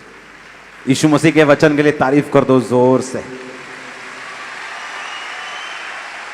अब यही सुनो, अब यही बात आपको साइंटिफिक तरीके से हम बता रहे हैं कि अगर आप एक तार को अपने पाँव के नीचे रख के जमीन में गाड़ दोगे तो चाहे आप ऑफिस में बैठे हो, लेकिन अब हर बंदा जमीन पे बैठ के काम नहीं कर सकता, लेकिन आपने एक बिब्लिकल तरीके को पूरा कैसे किया कि आपने तार से अपने आप को पृथ्वी में जोड़ लिया, जिस मिट्टी से में हम बने हैं उसको अपने आप से जोड़ लिया, कनेक्ट कर लिया, ताकि वो जो हीलिंग परमेश्वर ने मुझे दी है वो मेरी बॉडी में एंटर करे। हाँ। और जो रोटी मुझे खानी है वो आनंद से खानी है, और वो खानी है जो परमेश्वर ने बनाई। ब्रेड बिस्किट जो इंसान ने बनाया वो नहीं खाना। गॉड मेड खाना है, मैन मेड नहीं खाना है। ब्रेड बिस्किट रस रस वो नहीं खाना, वो नहीं खाना क्योंकि है। वो इंसान ने बनाया। हाँ, ह्यूमन मेड नहीं खाना है, नहीं इंसान ने खाना। बनाया नहीं खाना है, जो परमेश्वर ने बनाया वही खाना है। वो खाना है। खाना खाने से Oh, पूछो Jesus, पहले कि- हालेलुया। इसमें एक चीज जोड़ूंगा, रात को जब आप सोते हैं, सोने से पहले ऐसा एक और बना के आप रख के सो सकते हैं। कोई करंट ना छोड़ दे। नहीं नहीं, करंट नहीं छोड़ेगा। पृथ्वी से जुड़ने से करंट नहीं छोड़ सकता, नहीं तो करंट लगेगा तो जब आप चलने लगेंगे रास्ते में तब भी करंट लगेगा, है ना। तो ये तार है लेकिन ये पृथ्वी से जुड़ा हुआ है। तो आप जब सो रहे हैं तो आप और पृथ्वी एक हैं 0 वोल्ट में। जब हम पृथ्वी के, जो पुराने लोग होते थे वो जमीन पे सोते थे, तभी जमीन पे तभी सोते वो थे, हेल्थी थे, तभी हेल्दी थे। आनंद से खाते थे, ज्यादा पैसे का चक्कर नहीं, वो ले लूं, हाँ। वो हेल्थी थे। और यही खाते थे, कच्चा फ्रूट ज्यादा खाते थे, यही खाते थे। तभी हेल्थी थे। तभी हेल्दी थे। तो इसका मतलब हमें वही खाना है जो पुराने हमारे पूर्वज खाते थे, हाँ, ये और कोई- वही करना है जो वो करते थे। हाँ, ये कोई नई कि बात अगर नहीं। आज मैं 10वें मरले पे हूँ तो आज मेरे पास तरीका है कि मैं जमीन से कनेक्ट हो सकता हूँ, जमीन से कनेक्ट होना है, कुछ भी करके, कुछ भी करके। कुछ भी करके, कोई बहाना नहीं चलेगा यहाँ पे। ओ जीसस। आप लोग तो जमीन से कनेक्टेड ही ऑलरेडी अभी। हाँ, और जब जमीन से हम कनेक्ट होते हैं, अगर खाना भी मैं, अगर मेरे बच्चे जो हैं वो खाना, उनको मैंने सिखाया कि ज़मीन पे बैठ कर खाओ, हाँ, तो मेरे को ऐसा फील होता है जब आप बाइबल कॉलेज में हमारे वो लॉन बना हुआ है, जब लॉन पे हम चलते हैं नंगे पाँव या पैर से, तो वो कनेक्शन फील होता है कि परमेश्वर ने हमें इसी पृथ्वी से बनाया है। हाँ, लिटरली इलेक्ट्रॉन बॉडी में आते हैं उसी वक्त। जिस तरह से खाना खाना जरूरी है, इलेक्ट्रॉन बॉडी में आते हैं। जैसे मोबाइल चार्ज करते हैं तो चार्ज आता है, वैसे। तो अभी कंक्लूसिवली आपने देखा, हील होने के लिए वही गर्मी, वही पानी, वही मिट्टी, वही फल, वही सब्जी, यही आपकी दवा है, यही खुशियों का राज है।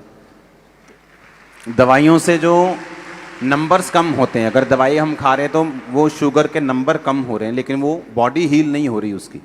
दवाइयों से नंबर भी कम नहीं होते। अगर तो नंबर कम होते तो दवाई बढ़ानी क्यों पड़ती है? वो तो धीरे धीरे बढ़ानी पड़ती है उनको। हाँ, यानी कि अल्टीमेटली नंबर कम दवाइयों से नहीं हो रहे हैं, एक पल के लिए कम हो रहे हैं, लेकिन फिर अगले दिन, अगले साल और धीरे अगले धीरे साल। दवाई नहीं बढ़ाएंगे तो नंबर स्टेबल नहीं रहेंगे। एक्चुअली दवाई से नंबर कम नहीं होते, टेम्पररी कम होते हैं, बस उस वक्त के टेम्परेरी लिए। कम होते हैं। तो और जो लोग अभी भी, ये पिछली बार भी था, जो लोग अभी भी सिर्फ खाना ही खा सकते हैं, जो फ्रूट मान लो नहीं ले सकते या अभी सैलेड ले सकते हैं, उनको क्या करना चाहिए, या कैसे उनको धीरे धीरे उस लेवल पे आना चाहिए कि मुझे यही डाइट लेनी है, मुझे अपना प्रभु से ना फाइनेंस का ये लेवल मांगना है या इस सिस्टम पे आना है? मैं तो ये बोलता हूँ, मैंने कैलकुलेट किया है, इससे सस्ता कोई डाइट है नहीं। तो सस्ता है, ये सबसे सस्ता है, गरीब से गरीब भी कर सकता है। कैसे? फॉर एग्जाम्पल मैं कैसे करता हूँ, 1 दर्जन केला और 1 बड़ा तरबूज से पूरा परिवार पेट भर के खाएगा, तब भी रह जाएगा। डीआईपी डाइट के अनुसार। हाँ, ठीक है। तो ये 2 चीज कहीं भी मिलती है पूरी दुनिया में, और हर बार सस्ती ही मिलती है। और वैसे भी अगर बीमार होकर दवाई खाने से अच्छा है ये खाओ। दवाई में भी तो, मेडिसिन में भी तो पैसा लगेगा। हम्म। पहली बात, पालक कितना सस्ता है, टमाटर कितना सस्ता है। तो आप गाजर मूली कहाँ महंगा है, लेकिन उसको जब पकाते हैं, तेल भी खर्च करते हैं, ईंधन खर्च करते हैं, तब तो महंगा बन जाता है ना। तो ये कहने वाली बात है। और फिर जब बीमार पड़ते हैं, दवाइयों पे खर्च करते हैं, डॉक्टरों ऑपरेशंस पे। पे। ऊपर से इंपॉर्टेंट है कि उन दिनों पे आप अपने काम पे नहीं जा सकते। उल्टा जो काम पे जा रहा है वो भी आपके काम पे लग जाता है, आपको डॉक्टर के पास ले जाने में। तो ये महंगा नहीं है, ये बहाना जरूर हो सकता है, बट महंगा है नहीं। तारीफ करो जोर से। आओ प्रार्थना करें सब। मेरा बिलीव है कि आप लोग ब्लेस्ड हो। आमीन। सब लोग खड़े हो जाओ, अपने हाथों को उठाओ, मास प्रेयर के लिए तैयार रहो। सुनो मेरी बात, जितने जनों ने सुना है आप इसे फॉलो करेंगे। आमीन। ये इंटरनेट पे चला जाएगा, आप इसे फॉलो करेंगे। ये आपकी डिलीवरेंस के लिए मोस्ट इंपॉर्टेंट चीज है आप लोगों के लिए। आने वाले दिनों में सुसमाचार को एक हाईएस्ट लेवल पे लेके जाएंगे आप। स्पिरिचुअल खुराक को आप ले रहे हो, इस खुराक को आप घरों में लेंगे, खुदा का वो काम होगा जो पहले कभी नहीं हुआ था यीशु मसीह के नाम में। आप अपने हाथों को उठाओ, डॉक्टर साहब को विदा करने का टाइम आ चुका है, फिर हम प्रार्थना में जाते हैं। अपने हाथों को उठाओ। Thank you Jesus. खुदाबंद हम प्रार्थना करते खुदाबंद तेरे बेटे के लिए, बहुत से लोगों को तेरा बेटा हील कर सके। बाइबल कहती हर एक को अलग अलग तूने वरदान दिए हैं। तेरा पवित्र आत्मा खुदाबंद तेरे बेटे के साथ हो। बहुत से लोग इनकी टीचिंग से, उन चीजों से जो बिब्लिकल हैं खुदाबंद, लेकिन इंसान भूल गया। ये वही तरीके हैं जो बाइबल में लिखे, जो वही तरीके जो तूने बनाए हैं खुदाबंद, कि वही चीजें जो आपने आदम के लिए बनाई थी, हम इनको फॉलो कर सकें, इन पे चल सकें और बरकत को पा सकें। जितने लोग आज सुन रहे हैं फॉलो करें, डिलीवर हों और हील हों। प्रभु यीशु मसीह के सामर्थी नाम में हम मांगते हैं। मेरा बिलीव है कि हम फिर डॉक्टर साहब को बुलाएंगे और उस दिन जल्दी आएंगे और टेस्टिमनीज भी लेंगे DIP डाइट की। God bless you all.